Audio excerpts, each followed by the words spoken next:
میرے آقا مولا جب تقریر فرماتے تھے نا تو حضور کا چہرہ انور سرخ ہو جاتا تھا، حضور کی آنکھیں سرخ ہو جاتی، واشتد غضبہ، اور حضور دے جاہ جلال تے پہلی کوئی نہیں دی قیمت تے کہندے نے حضور دے جاہ جلال مزید ہو جاندا سی تے پتہ لگدا سی حضور ڈرا رہے ہیں بھائی صبح لشکر آیا یا شامی آیا۔ تقریر تے انج ہی ہو سکتی، میں تو پڑھے ہی کوئی نہیں۔ را خطب جابر بن عبداللہ کہندے جدوں حضور نے تیرے اندر دم خم نہیں ہے تو گل نہ کر سکدا، جڑے کردے نے انہاں دے بارے تے بک بک نہ کر۔ لبیک نال تو نہ چل سکدا تے نہ چل، لیکن بڑھ بڑھ تے نہ کر۔ او برما دیاں توجہ، او برما دیاں جیندیاں زندہ بچیاں دے کباب بناون تینوں پھر بھی کدے نہیں غصہ آیا؟ اور بیت المقدس یہودیاں دے قبضے چ رہے تے تینوں پھر بھی کدے نہیں غصہ آیا؟ عراق وچ مسلماناں نوں ننگیا کر کے کتے چھڈے گئے تینوں پھر بھی غصہ نہیں آیا؟ افغانستان وچ کنٹینر بند کر کے انہاں نوں دانیاں دی طرح بھن دتا گیا، تینوں پھر بھی غصہ نہیں آیا؟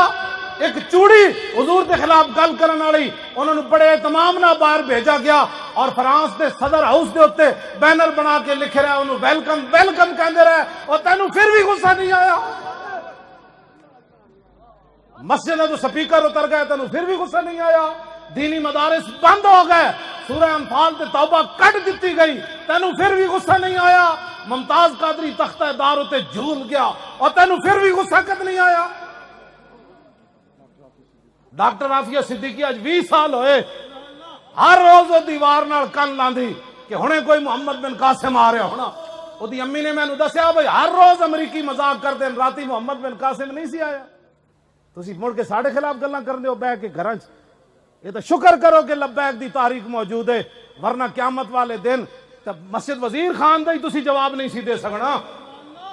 اے تے مسجد وزیر خان جدوں اسی اس دن گئے تھے، اس دن تو شوکت اسلام دا اظہار ہویا، خدا دی قسم ہے۔ میں کہا یا اللہ تیرا شکر ہے، لوگ کوئی چیزاں کسی دیاں آباد کرن جاندے، کوئی کسی نو جناب خوش کرن جاندا، یہی تو امتحان ہے تنویر، اور کس نے کس کو خوش کرنا۔